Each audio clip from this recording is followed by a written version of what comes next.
least this time, it's not just the president taking him to the woodshed. Now, pretty much all the powers that be are. Let's just say the official reaction to former Reagan budget director David Stockman's latest sacred cow bashing bestseller, The Great Deformation, is now mass indignation. Everyone from Republicans who call him a turncoat to Democrats who call him heartless to Wall Street giants who say he's clueless. The Stockman cure for what ails us ain't for the faint of heart.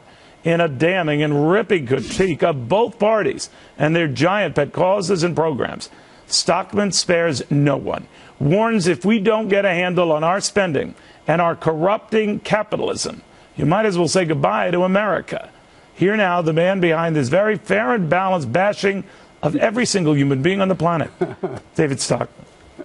I exaggerate, but it was a great book. It's a great read, and thank you. Did a great job. And you made mincemeat of every great American that we know. But it goes right back to your days in the Reagan administration and Cap Weinberger and defense and spend, spend, spend. So even then, you were harboring real concerns about what was going on.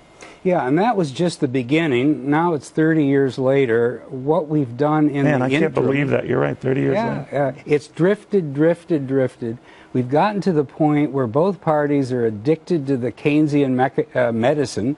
The Democrats have always been for spending and stimulus and so forth. The Republicans do it in a disguised way. They say they want to cut taxes, and you know, that is a great thing in the abstract, but when you riddle the tax code with loopholes to encourage this particular K Street lobby or that one, green energy or black energy or any of the others in between, and you're not really trying to focus on the accounts, spending and revenue and balancing them, you end up playing the same game. So if you have two parties playing the Keynesian game, one with the tax code and riddling it with loopholes, the other defending every dollar of spending, you end up with what I call a fiscal doomsday machine, a budget that can't be stopped. Everything in there is a jobs program. In the tax code, you can't change it, they say, because it's a jobs program. Spending, obviously. We're now heading, I think, towards some kind of denouement that isn't very good. When you say not very good, you're arguing if Republicans remain resistant to revenues, even though they say they've given on revenues by raising rates, as they just did. The president wants them to raise them more. And Democrats are very resistant to even the president's proposal to tinker with Social Security, as he's going to do tomorrow. Then what happens? Well, I mean, they're talking about pinpricks, okay? The Social Security COLA thing is fine. It's $110 billion over the next 10 years. I think the size of the problem is 15 or 20 trillion if you have an honest forecast of the economy going forward, not rosy. You're talking about scenario. The debt, the collective debt. Yeah, and our unfunded liabilities, which add more to that. I haven't even gotten to that. Exactly. But the cumulative deficit for the next 10 years. So even if they do this, and the Democrats are all screaming we can't, it's 1 to 2% of the problem.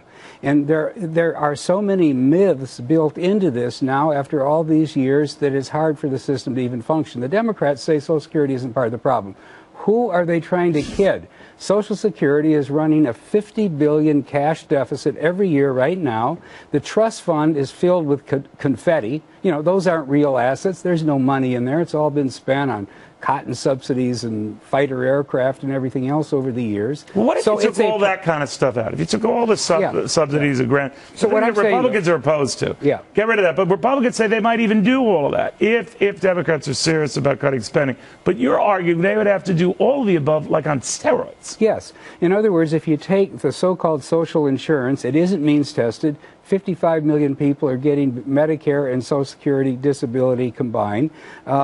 It costs $1.5 trillion a year, and a lot of people who don't need it are getting it. And I'm saying a little pinprick like COLA is not even beginning to face the problem. So you would means test a lot of these entitlements. And Social Security, Medicare, I would means test it heavily. I would take off millions of people or cut their benefits back dramatically who don't need it, reserve it for what we can do for those who have no other source of income. That should go well. No, but the point is, I know it won't happen, but the reason I'm saying it is to provide a marker as to how far off base we are. If we don't do big things like that, or have a major demobilization of defense, or have some new revenue source like some kind of sales tax on consumption, which we really need. Wouldn't all those taxes, and you hint as much in your book, be a depressant in and of themselves. Yes, they would. So you wouldn't get the revenue, you think? Well, no, in the long run, the economy, in the middle term, I should say, the economy is going to suffer because there's no way you can withdraw all of the deficit spending